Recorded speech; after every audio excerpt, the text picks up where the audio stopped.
તહેવારો ચાલી રહ્યા છે, શ્રાવણ મહિનો ચાલી રહ્યો છે, તહેવારોની મોસમ ખીલી છે, સાતમ આઠમ આવી રહી છે। દરેક ગુજરાતી છેલ્લા કેટલાક દિવસોથી એક જ સવાલ આ બધા વચ્ચે પૂછી રહ્યો છે કે વરસાદનો બ્રેક પૂરો ક્યારે થશે, ધોધમાર વરસાદ ક્યારે પડશે। રાજ્યમાં નવો વરસાદી રાઉન્ડ શરૂ થયો છે। જો કે આ રાઉન્ડ તરસ છીપાવે એટલો નથી, પણ વરસાદી વાદળો બંધાયા છે અને ખેડૂતોને એની સાથે આશા બંધાઈ છે કે મેઘરાજા હવે થોડી રહેમ બતાવશે। વરસાદની આતુરતાથી જોવાતી રાહ, આ બ્રેક કેટલો લાંબો ચાલશે? વરસાદે આ ચોમાસુ સિઝનમાં ભારે કરી છે। શરૂઆતમાં વાવણી સમયે જરૂરિયાતથી વધારે વરસાદ વરસ્યો તો જ્યારે પાકને પાણીની જરૂર પડી ત્યારે એવી બ્રેક મારી દીધી કે બધાના જીવ ઊંચા થઈ ગયા। રાજ્યમાં છેલ્લા 20 થી 25 દિવસથી વરસાદ રોકાયો છે। હાલ ખેતરોમાંથી વરાળ નીકળી રહી છે, પાણી વગર જમીન ફાટી રહી છે, કુવા તળાવ બોરમાં પાણીના તળ ઊંડા ઉતરી ગયા છે। ખેડૂતોએ મહા મહેનતે ઉગાવેલો પાક પાણી વગર સુકાવા લાગ્યો છે। જગતનો તાત હાલ વરસાદ વગર તરફડિયા મારી રહ્યું છે।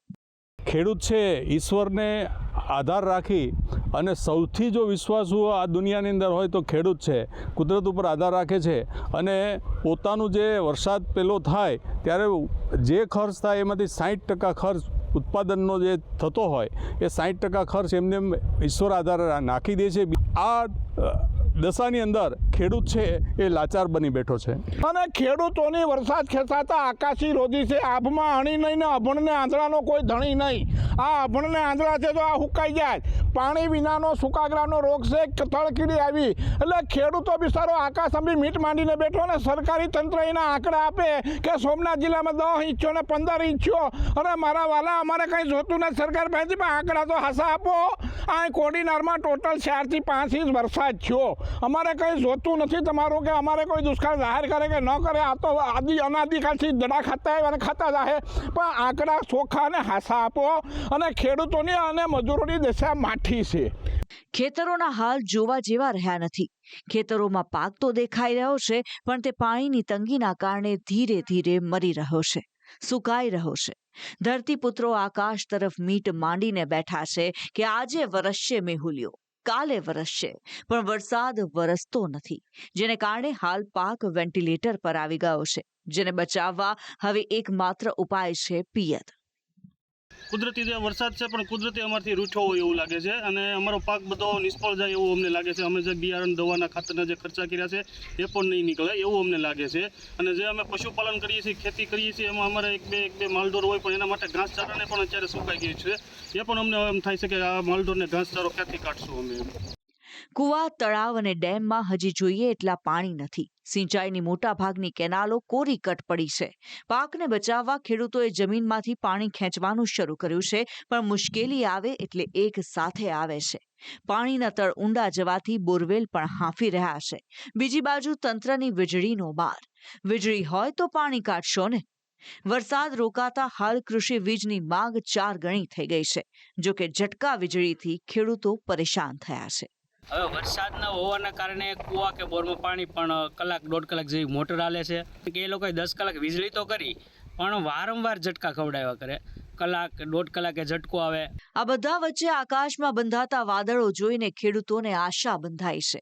રાજ્યના કેટલાક વિસ્તારમાં આજે ફરી મેઘરાજાએ દસ્તક આપી હતી।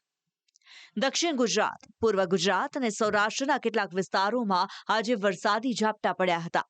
સુરતમાં વહેલી સવારે વરસાદી માહોલ છવાયો હતો। સુરત શહેરના કેટલાક સ્થળો પર નજીવો વરસાદ નોંધાયો તો બપોરના સમયે પૂર્વના કેટલાક જિલ્લામાં ઝાપટા પડ્યા।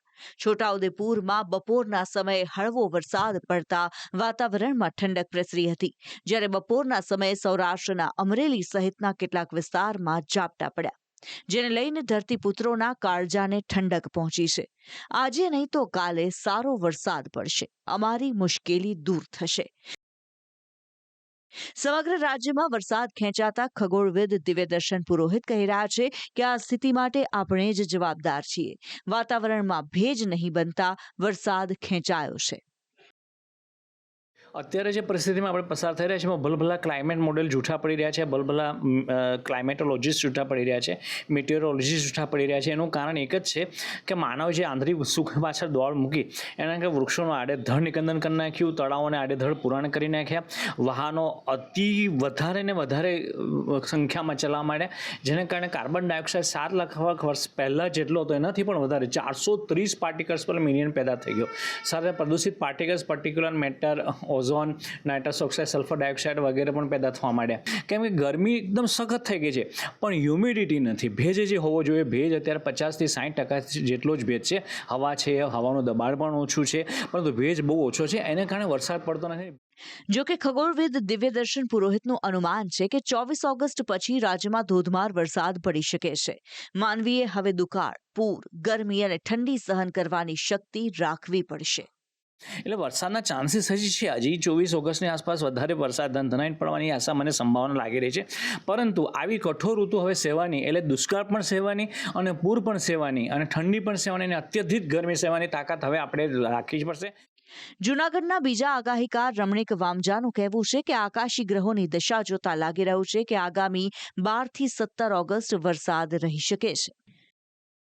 તારીખ 8 થી 17 સુધીની અંદર 2 થી 7 ઇંચ વરસાદ થશે. તેનું કારણ કે ચંદ્રમામાં એક મોટું કુંડાળું 12:55 થી 2:05 સુધી કુંડાળું હોવાથી આકાશની અંદર ખગોળ વિજ્ઞાનના આધારે વરસાદ સારો થાય અને ખેડૂત માટે સારું થાય તેવું મારું. જો કે આ બધા વચ્ચે રાજ્યના હવામાન વિભાગનું કહેવું છે કે આગામી 7 દિવસ રાજ્યમાં છૂટો છવાયો વરસાદ રહેશે.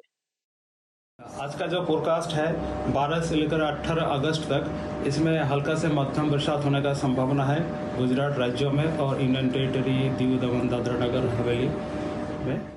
જો કે હવામાન વિભાગના ડાયરેક્ટર A.K. દાસ કહી રહ્યા છે કે સારા વરસાદ માટે હવે વધારે રાહ નહીં જોવી પડે. આગામી 16 થી 18 ઓગસ્ટ 3 દિવસ કેટલાક રાજ્યમાં ભારે વરસાદ પડશે. हेवी रेनफॉल का वार्निंग हम लोग दे रहे हैं day 5, day 6 and day 7 Gujarat region के लिए, मतलब 16, 17, 18 अगस्त के लिए. इसमें मेनली जो बारिश होएगी दक्षिण गुजरात क्षेत्रों की जो ज़िला है उसी ज़िला में जो कवर हो रहा है दाहोद, पंचमहल, छोटाउदेपुर, बड़ोदरा, नर्मदा, सूरत, तापी, डांग, बहरुच, नवसारी, वलसाड, दमन और दादरा नगर हवेली के लिए दिया गया है. જો કે આ વરસાદ પાછળનું કારણ મોન્સૂન ટર્ફ અને એક સક્રિય થતી સિસ્ટમ છે. અપર એર સાયક્લોનિક સિસ્ટમની અસરથી ગુજરાતમાં ભારે વરસાદ પડે તેવી શક્યતા જોવાઈ રહી છે. सिनॉप्टिक सिचुएशन है, मेनली जो मानसून ट्रफ है नॉर्मल टूवर्ड्स नॉर्थ पोजीशन में है. अभी एक upper air cyclonic circulation persist कर रहा है मध्य बे ऑफ बंगाल के ऊपर between 3.1 to 5.8 kilometre above mean sea level. જો કે હાલ આ બધી વાતો જો અને તોની છે, શક્યતાની છે. રાજ્યમાં હાલ વરસાદ ખેંચાયો તે વાસ્તવિકતા છે. વરસાદ ખેંચાતા સૌથી મોટો ફટકો ખેડૂતોને પડ્યો છે. ધરતીપુત્રો આતુરતાથી વરસાદની રાહ જોઈ રહ્યા છે. જો કે આ સિઝનમાં મેઘાડંબરે ઠગારા સાબિત થયા છે. હાલ તો ખેડૂતો પાસે કુદરત અને કિસ્મત પર દાવ લગાવ્યા સિવાય બીજો કોઈ રસ્તો નથી. ત્યારે આશા રાખીએ કુદરત થોડી મહેરબાની આ ધરતીપુત્રો પર દાખવે.